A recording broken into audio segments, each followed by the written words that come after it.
Before we get started with this episode of the Artists and Emotions podcast, I want to give a little bit of a trigger warning that this episode contains subject matter such as depression, feeling alone, and wondering if you're ever good enough to succeed in an entertainment industry where it feels like the entire world is coming against you. If this is subject matter that you feel you are not comfortable listening to or that will trigger you in some way, I do not recommend listening to this episode of the podcast. But without any further ado, let's get started. Welcome to the Artists and Emotions podcast, a podcast all about mental health and what it's like to be a creative person inside of that space. Today with me, I have a very exciting guest, someone who is not only extraordinarily talented, but she is as beautiful as she is talented inside and out. And that would be my guest, Caylin. Caylin, how are you doing today? I'm doing so good. Thank you. How are you? I'm doing really, really great. Now, here, how Caitlin and I met, it's interesting because we met on a feature film set of a film director here in the South named David Axe. The thing is, the first day that I was on set with you, I didn't know what to think. Of course, given what you had to do that given day, literally, I didn't know how to gauge you because obviously you were very focused and the emotional intensity that you had to bring that day was very, very high. So I was just thinking to myself, I don't know if she's coming across as a narcissist or she's super arrogant or what, but luckily I had a chance to come back on that same set, and you are absolutely wonderful. So I am glad that's the case. I'm so glad you came back and got to experience me not in my super emotional, that character definitely was emotionally driven, was very focused. I was very, in my zone. So I'm so glad you got to meet me as Caylin. Yeah. Yeah, it was a lot of fun. And all I'm going to say is not going to go into too much detail about the second day I had to come to sets.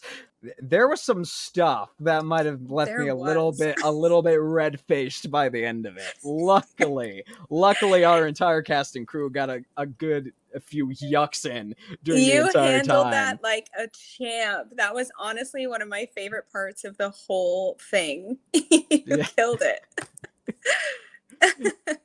Yeah, and obviously for the sake of sort of secrecy and being respectful to David as our director, I'm not going to say too much about the project here. Only the thing was it was a lot of fun. Obviously you had a lot more time on that set than I did. It was definitely a lot of fun. I always learn so much about myself through the characters that I play.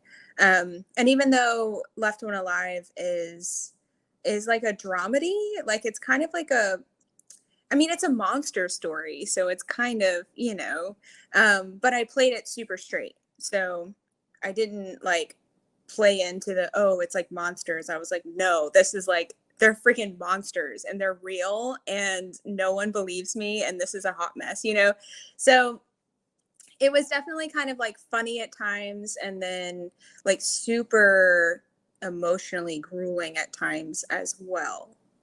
But I had the opportunity to work on a film called Acorn last year with David Axe. It was my first film that I did with him, and that taught me a lot about myself as well. Holy moly. I don't know. It's funny because you prepare and you do all the things that you can, and then you get there and you're like, whoa. Yeah. This is a lot, Yeah, for sure. And look, I mean, for anybody who's sort of on the outside listening in who doesn't know what it's like to be on a film set as an actor, look, if you get cast in a project, you prepare to your heart's content leading up to the shoot. But once you're on set, a good portion of the time, you're throwing all your preparation out the window. Absolutely. Yeah. But that's part of the fun of it. But Caylin, for those who don't know, myself included, how did you get start acting? Like what started being in this world to you? How did you, what is your story? when it comes to being in this? So when it comes to acting and performing, I've been doing that my whole life. I tried out for the lead role in my school's musical in elementary school, and I booked it. And ever since then, I've just been performing in any way that I can. So in high school, I did a bunch of musicals and stuff. And then when I got to college, I was on my college dance team.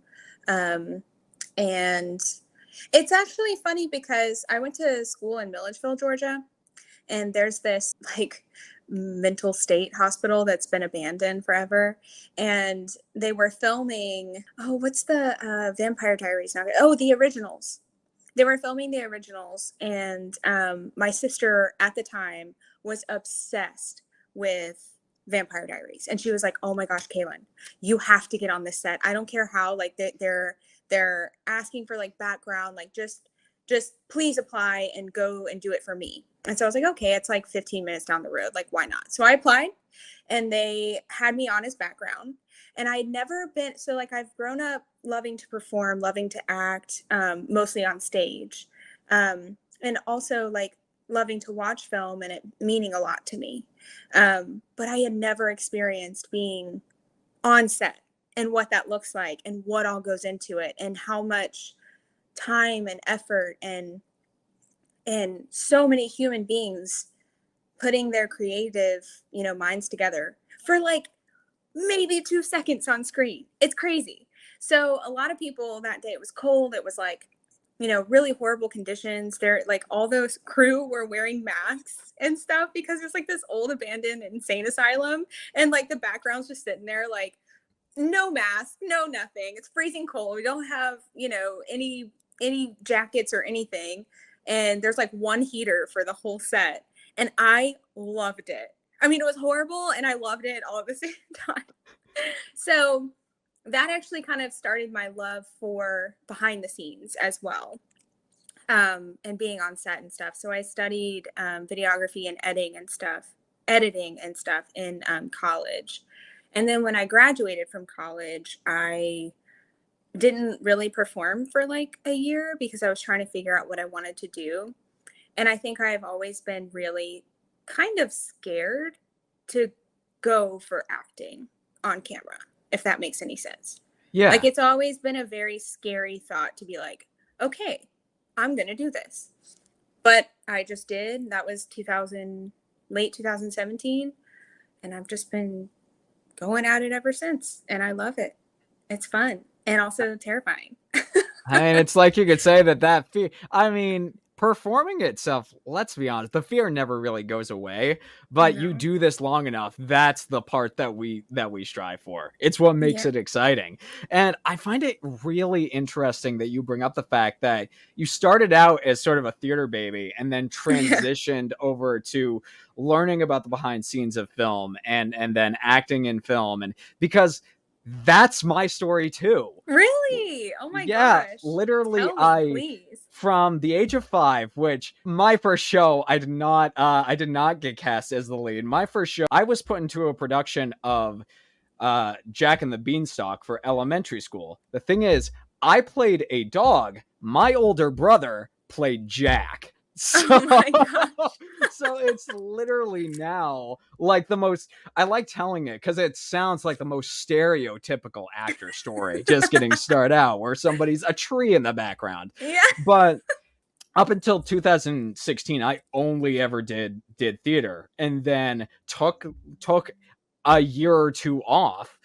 And then I started learning about film and about the behind the scenes. And then 2022 is when I really got back into acting. And I'm sure you can attest to this. Once you know how everything works behind the scenes, it makes your appreciation for everything that everybody does so much more.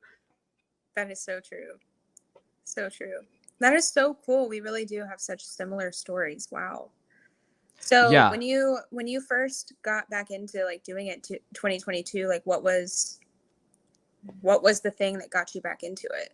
Well, I think for me, it was sort of happenstance because I was taking a short film screenwriting class, and then this guy, my buddy Stephen Bennett, who's one of my best friends now, he had this script, and he said a quote I'll never forget, which is, a script without being put into production, it's just an idea, it's just a dream. Mm-hmm. So he wanted to bring me on as a producer, so I got on, and luckily, for whatever reason, we were almost completely done with production, and he's like, I've got one more scene I want to do with this, but I want to write a character for you because I know that you're an actor and I would love to have you on.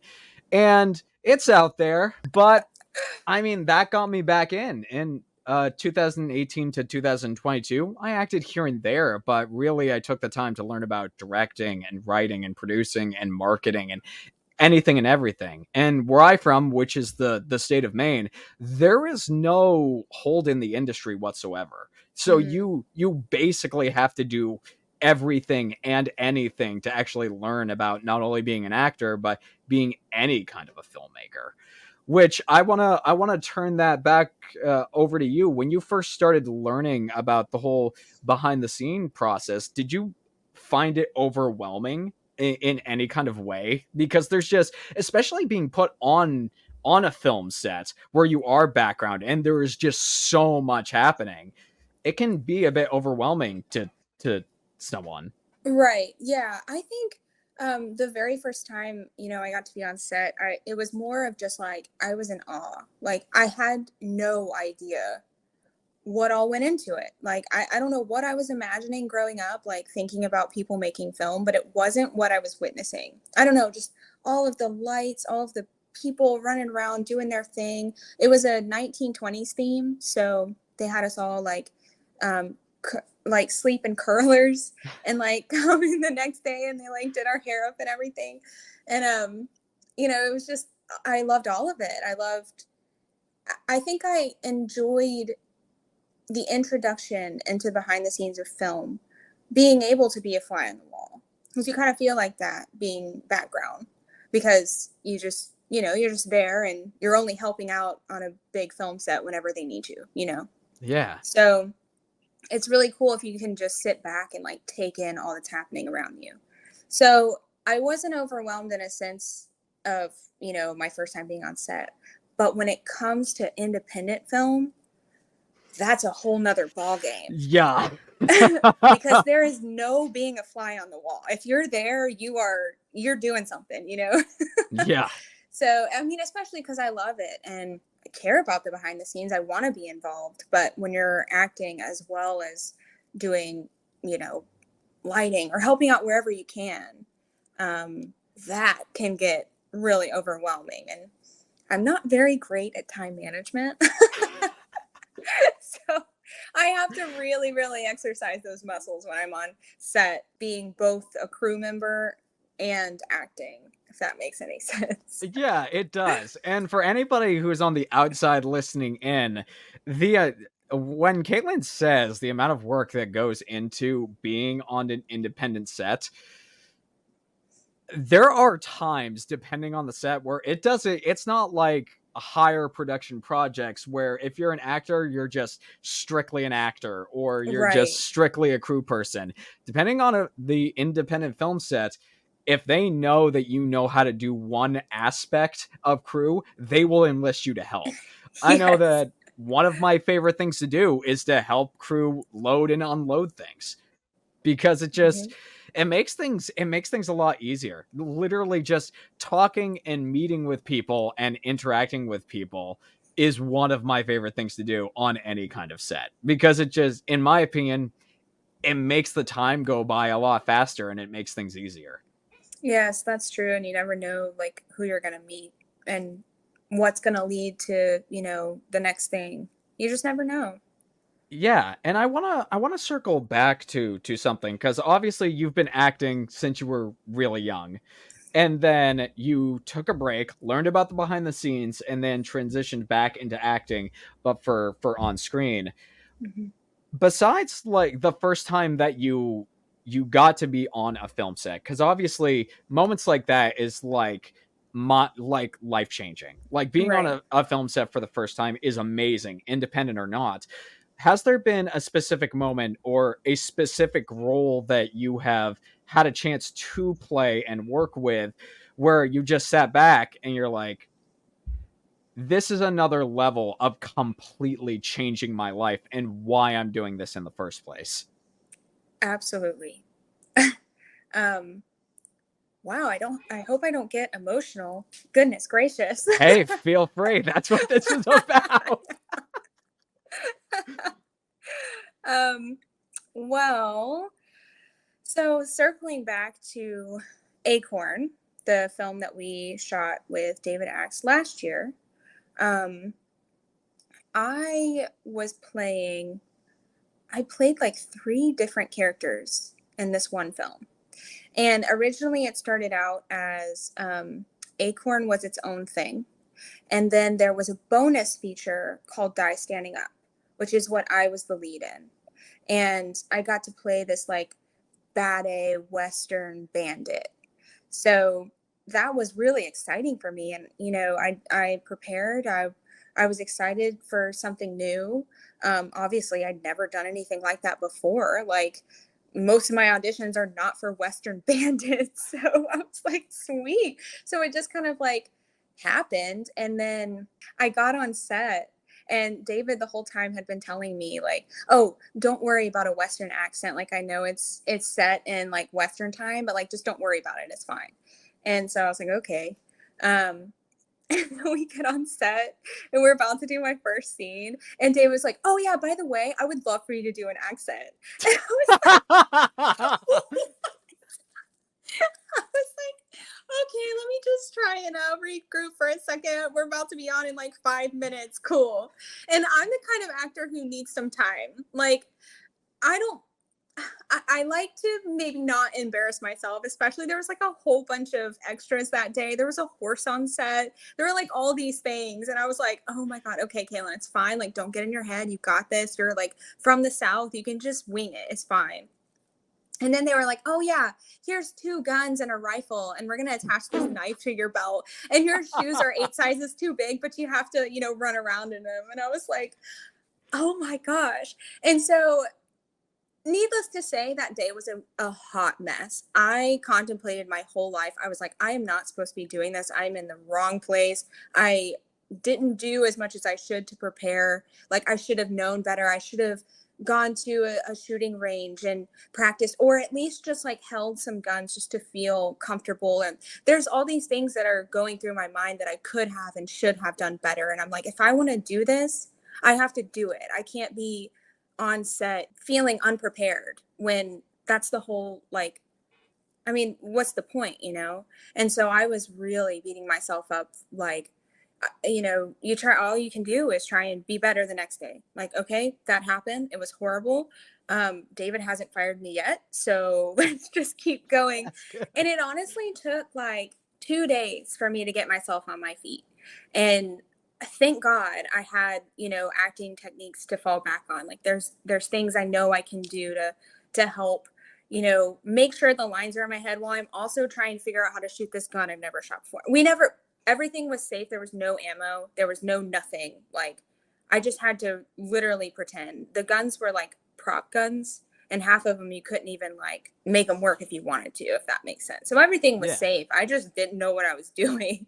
And also like doing lines and all this, you know, choreography and stuff. And I was just like really a mess, but I was able to fall back on techniques that I had learned. Like, I write out all my scripts and I write out my lines, and I journal, and you know, all these things that help me. And then call my family bawling my eyes out. I'm like, hey, I think I'm gonna come home. And they're like, Caylin, you're fine. I'm like, I don't know, I think this is really bad. But honestly, that taught me so much about myself, you know, as an actor.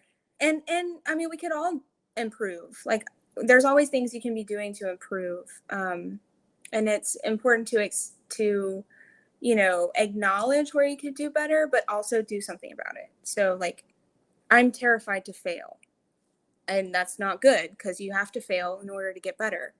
So That's what that was. It was a big fail. But then, you know, I was internally struggling and let that shine through my character, who was also internally struggling. So I learned a lot about how to channel what I'm feeling into my character as kind of like method acting, kind of like that, like using what you're feeling and letting that shine. Yeah, that absolutely changed my life. Like I'm so thankful for it, and I absolutely love the movie. It turned out great. I don't know how, but it did. And David asked me to come back and be the lead in his next film. So you fail and then you get better and you just keep doing that. All good things. And I think you did touch on something that's really really important. And I know, at least for me, it's not something I generally hear a lot from fellow actors when they are on a set where they've had all of this preparation leading up to something they're doing, and then once they get there and they start doing their job, they feel like it's not their best work. And I think this will move us right along into the next section, which is just talking about the mental health aspect of being inside of this industry when it comes Right. to performance or otherwise. Which, first of all, thank you for sharing that, because that is feeling like a fraud when you've been brought in to lead a film is it's a definite thing. And so Absolutely. I just want to ask you, of course, you can share as much or as little as you want to, but when it comes to your own mental health journey while you've been inside of this profession, where has it taken you? Because I know, besides being on set, there's the whole rejection and audition aspect of this, and that's never really easy for any of us either. Yeah, absolutely. Um, I think in a mental health aspect of it, like I've always struggled with anxiety, like since I was a kid. I've always had a nervous stomach, always, I pass out when I get too nervous. It's a bit of a mess. It's easy to get in your head when you're an actor or any kind of artist, but especially an actor when you don't want to let anybody down. There's a lot of people and a lot of passion going into this thing, and not only do you want to do a good job for yourself, but you want to do a good job for the people who are pouring their heart into this as well. So it's very easy to spiral into the am I good enough, am I doing enough, am I telling this character's story honestly and truthfully. So yeah, there can be a lot of anxiety that comes along with that, but at the same time there's a lot of positivity that has come out of that for me as well, because when you're living your life, and it's really easy to just be selfish and just see yourself in everything, and lash out and write people off for maybe saying something to you that hurt. um but honestly, being an actor and studying these different characters and learning about them, and not judging their character, because you're playing their character, so it's you have to make it real. I think one of the biggest misconceptions about acting is that it's fake, and that's not. I mean, it is definitely imaginary circumstances. What that's a Meisner said that? Yeah, Stanislavski said that? Somebody. Meisner, living under Meisner. imaginary circumstances. Yes, truthfully. So the goal is to make it real, to make the moments real with your scene partner on camera, like whatever that means. It has helped me in my real life to see things from other people's perspective. It gives me more empathy, because I'm like, I have no idea what that person is going through. I don't know. And not only is it hard being an actor sometimes, it's generally hard being a human. Like there's a lot, I mean, of really horrible, hard things that we have to go through. And there's almost never an answer why. Like, why is this happening? I think it has helped me have a little bit more compassion and a little bit more grace and a little bit more understanding, and not putting myself in every situation, taking myself out. It's honestly helped me be more emotionally in tune with myself, which I think is important. We don't allow ourselves to feel the things that we're feeling. If we feel like we're angry or we're frustrated, we just are taught to bottle it up. Like, don't let that show. Like, just put on a smile, you know? And it's like, well, that's not always healthy. Like, we need to let ourselves feel what we're feeling and work through that. Like I said, it's terrifying, but at the same time, it forces you to look at the world in different ways. And I am so appreciative of that. I think that's extremely well put. And I think you said something that's incredibly important, especially since for whatever reason, it's something that's starting to come back around, which is this notion that no matter what you're going through, no matter what your problems are, you need to keep clamming yourself more and more and more until you explode like a volcano, which Exactly. anybody knows who has done that kind of thing before. I certainly am guilty of it.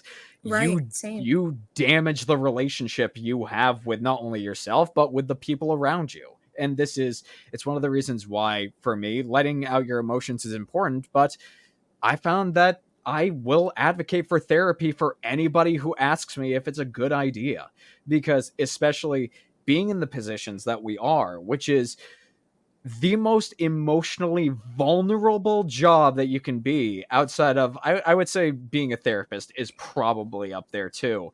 But as an Yeah. actor, where we are constantly told that we need to be very vulnerable and real, and then be rejected when we put that out on the line over and over and over again. And even when we get the opportunity to do that in a really big capacity on set, holding that stuff it's not good. That is so true. Yeah, therapy is important. I definitely feel like I'm going to a therapy session when I go to an acting class. Like, it feels like you're forced to look at yourself. Sometimes that's uncomfortable.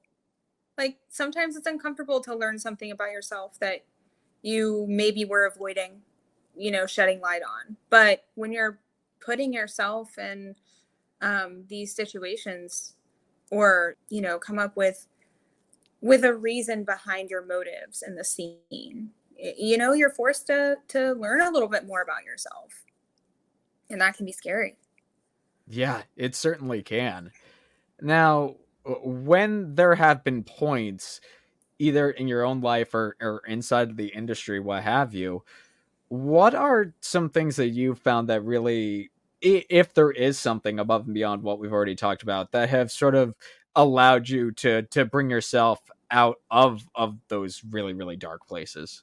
I'm really thankful for fantastic support system. Really thankful, because I know not everybody has that. And um I I'm thankful that my mom has just instilled in me, like, if you want to do something, you can do it. And that doesn't mean it's going to be easy, but you can figure out how to pick yourself up, work any system you have to, do what you got to do, and keep going. Just keep putting one foot in front of the other.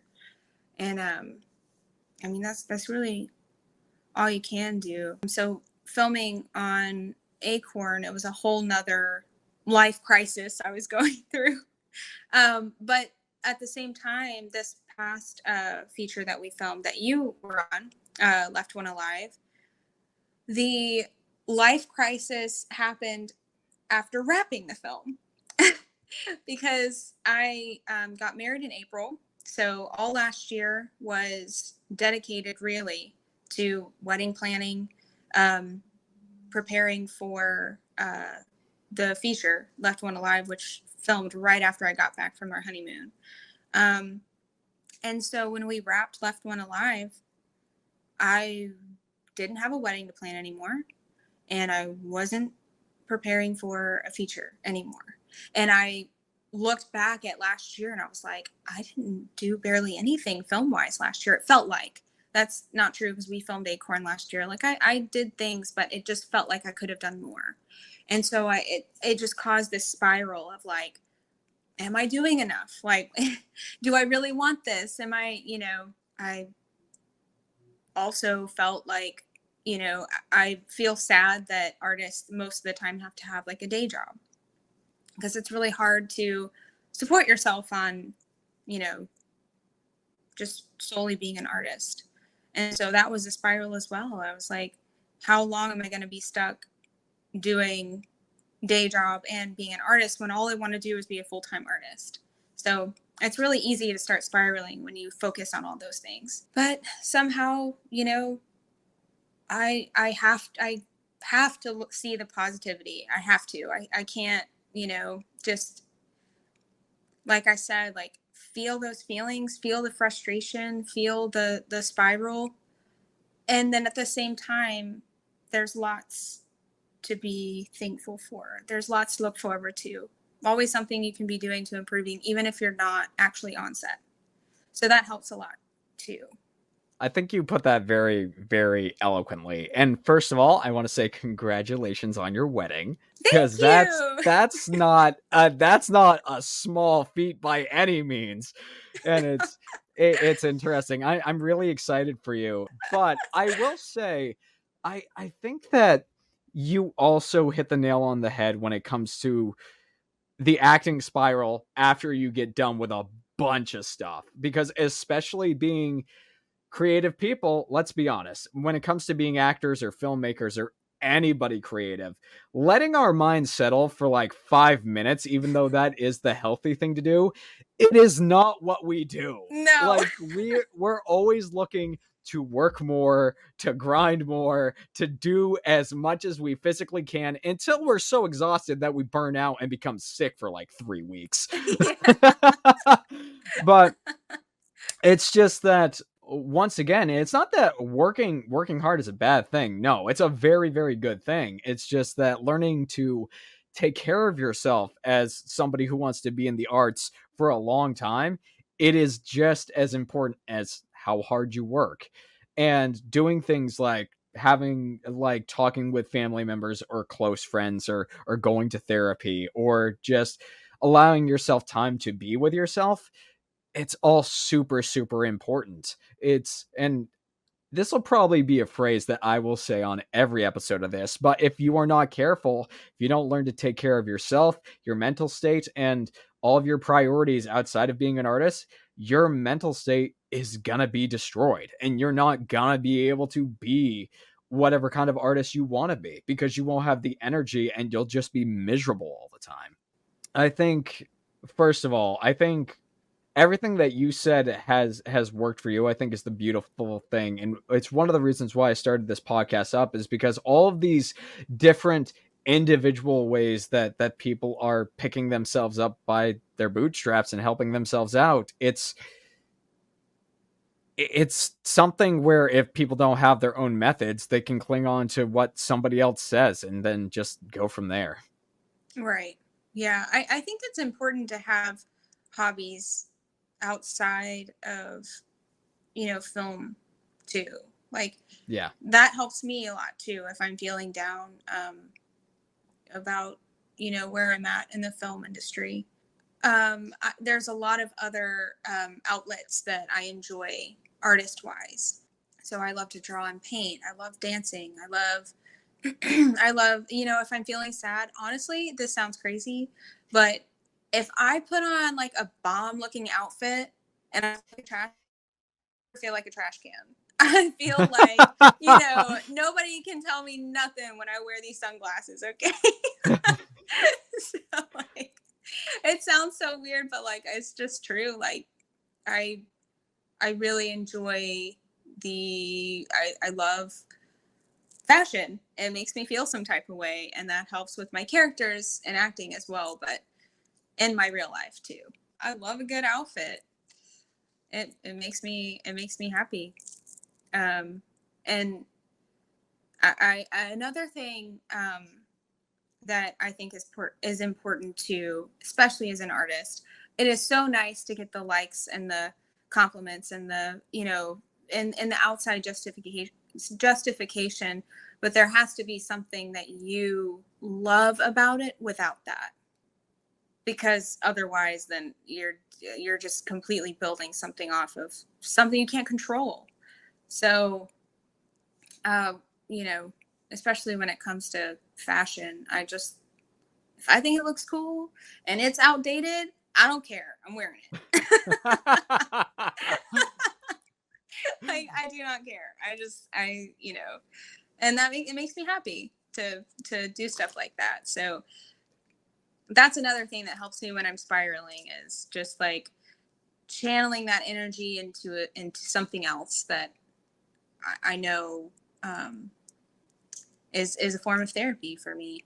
I think that it's wonderful you say that, because especially once again, being in this industry, longevity is the thing that you need, because let's be honest, the industry, it is a fickle mistress that we It stick is. with for the long haul. Uh Absolutely. and sometimes she's a kind mistress, and other times she absolutely hates us. But I think you saying that you've got to have a reason, outside of, wanting to make it big in this industry, is such an important thing, because everybody who starts out, everybody who sees like the glam and glamour of being in this industry, yeah, everybody thinks about wanting to be that person in the spotlight, like when they get started out from time to time. Right. But also, I think growth and evolution as a performer is just sort of a natural thing that happens the further you stay along in this. I know for me personally, like, I want to work with great people and I want great stories, but one of the major things that keeps me going is my 10-year-old niece is somebody who has looked up to me for basically since she was born. And Oh. I didn't realize like the full impact of it until quite recently, because the kind of she rides horses and she wants to do it competitively, and the kind of training that she does, she tells me that she does it because of me. And Oh. I realize now it's like I'm in this profession and I'm trying to tell stories not just for myself anymore, but I want to do it because I not only want to make my friends and family proud of me, but I want to do it so I can help them out one day. And if that means being an example for my niece, I'll Oh, stick in here for as long as I need to. that is awesome. I love that. And that's so true. Like, film as a platform, one of the reasons I love it is because it reaches so many people. You could have nothing in common, or feel like you have nothing in common with somebody you're talking to, and they'll say a line from one of your favorite movies, or, you know, something. And then it's just automatically there's oh, you get me, you know, and that happens just because of, you know, a film. That's wild.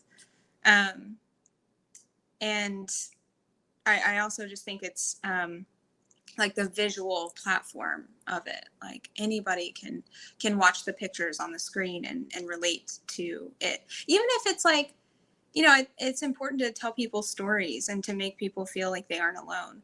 And also, like, I remember being in high school and being like, you know, it's the end of the world if I get a B in this, you know, AP history class.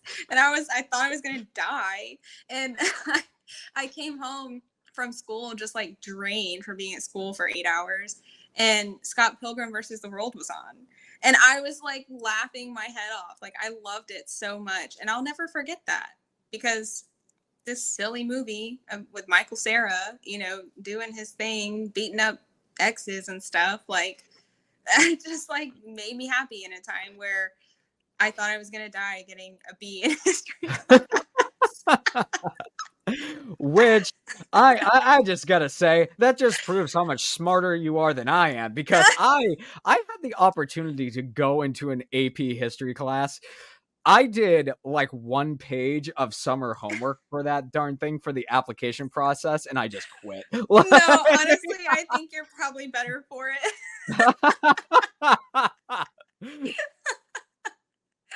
Oh uh, man, that was that. Yeah, no, do not recommend AP US history. That yeah. rocked my world. Which, it's interesting now, being on the outside of high school and being on the outside of college. It is very interesting just to see that you will absolutely only use 2% of what you did, except for the things that you're super passionate for. Then you'll use 100% of what you Yeah. learned. That's true. I definitely think that school needs some help. But one thing I do appreciate about it is it it definitely helped me with script memorizing, because you take a test and then you take it and then it's gone. And then you study Yeah. for the next test and then you take it and it's gone. So that's kind of how I am. You know, I felt like I was being trained to learn scripts really quickly. And then it's gone. Yeah. I mean, I think it does also help, which I got to agree. Standardized testing. First of all, not going to talk too much about it here, but there is a problem with standardized testing, in Oh my yeah, opinion. for But sure.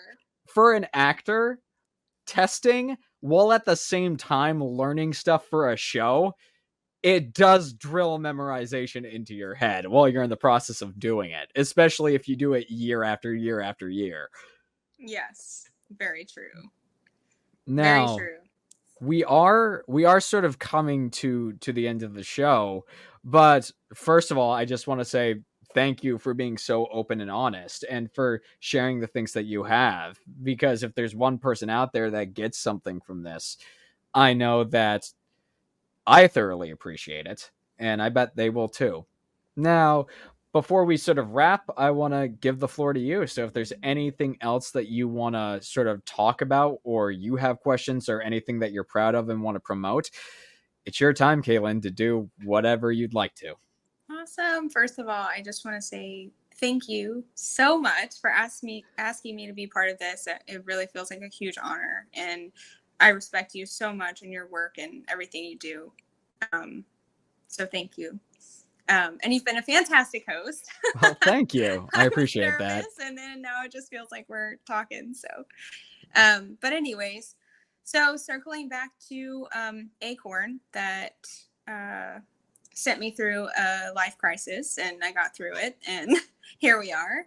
Um, it means a lot to me for so many reasons. A lot of people poured their heart into it, and it's actually releasing this November, on November 1st, and it'll be streaming on platforms like Vudu, iTunes, Tubi, and Amazon. And then Okay. also it will be available DVD as well, which I'm stoked for, because I've never been able to buy a DVD that I've been I'm gonna like just frame it or something. I don't know. It's very exciting. But yeah, it's definitely a weird little movie that I just have grown to love. I love the story. I think, you know, anybody can get something from it, and I certainly did. Change my life. um, the film that we shot, Left One Alive, they're like 2/3 of the way done with editing it, which is wild because we wrapped in May. Which, okay, I think this is a fair place to say that there is one person from every David Axe set that we've been a part of we need to give a shout out to, and Absolutely. that is Sarah Massey Yes. for number one putting up with all of us, Yeah. and then number two, I am in hopes to get her on here eventually, because the amount, if we're gonna talk just plain solid work ethic, Yes. I don't know how she does it all, but she kind Honestly, of me either. does. She does everything, and like I don't know how she sleeps. And she's like, it's not like she just does everything. She's really good at Yeah. everything she does. I'm just like, how are you a real person? Yeah, and she does it all with a smile on her She face. does. She really does. Love her. Yes, huge shout out to her. Also, I would like to tell everybody, speaking of Sarah, while we were filming Left One Alive, um, while we were filming Left One Alive, a full-on feature film, she was DPing on it. She was also shooting a documentary for Acorn. So Yeah. she was getting all her ducks in a row for Left One Alive, as well as scheduling interviews with all the actors and, you know, crew members who were on Acorn, and doing that while we were shooting. Honestly, wow, mind blowing. So her documentary is called Create or Die, and it's about, you know, why we as artists keep doing this, even though a lot of the times it's thankless. Like a lot of the times people think, oh, acting, it's fame and glitz and glam, and it's like completely not. It's like less than 1% of actors. A lot of the times you pour your heart and soul into something that maybe 50 people will see, or whatever that looks like. And so her documentary is talking about why artists continue doing something like that. And so that will be releasing with Acorn as like a double feature kind of thing. Yeah. So highly right. I can't wait to watch it. I'm probably going to bawl my eyes out. And yeah, just like huge thank you to Sarah and David, and really incredible. Yeah. Well, those are all really, really amazing things. Honestly, I'm super. I've been hearing about Acorn basically since I moved down here. If for everybody listening, I moved from Maine to Augusta, Georgia in the end of March of this year, and literally, What? yeah, You moved like here in March? I am not kidding. I moved down here in March, and here we are. That is crazy. I thought that you had been here since like last March or something. That is wild, Cody. Oh my goodness. Yeah. Well, that's exciting for you that, you're doing your thing. It's only been 4 months. Yeah, like 4 coming up on, like, it'll be 5 months at the end of August. So, but the benefit of moving down here when I did is I have had a chance to work with some truly, truly amazing people like you, Caylin. Oh, I felt the same about you. I appreciate So that. exciting. And with that being said, I just want to give one last thank you to you for taking the time to come onto this podcast and telling us a little about yourself and your story and what this has all been like for you. Thank you. Thank you so much for having me. It's been so much fun. All right. And thank you guys and everybody for listening. As always, I hope you got something out of this episode to help you on your own mental health journey. My name is Cody Alexander Curtis. This has been the Artists and Emotions Podcast, and I will see you all next time.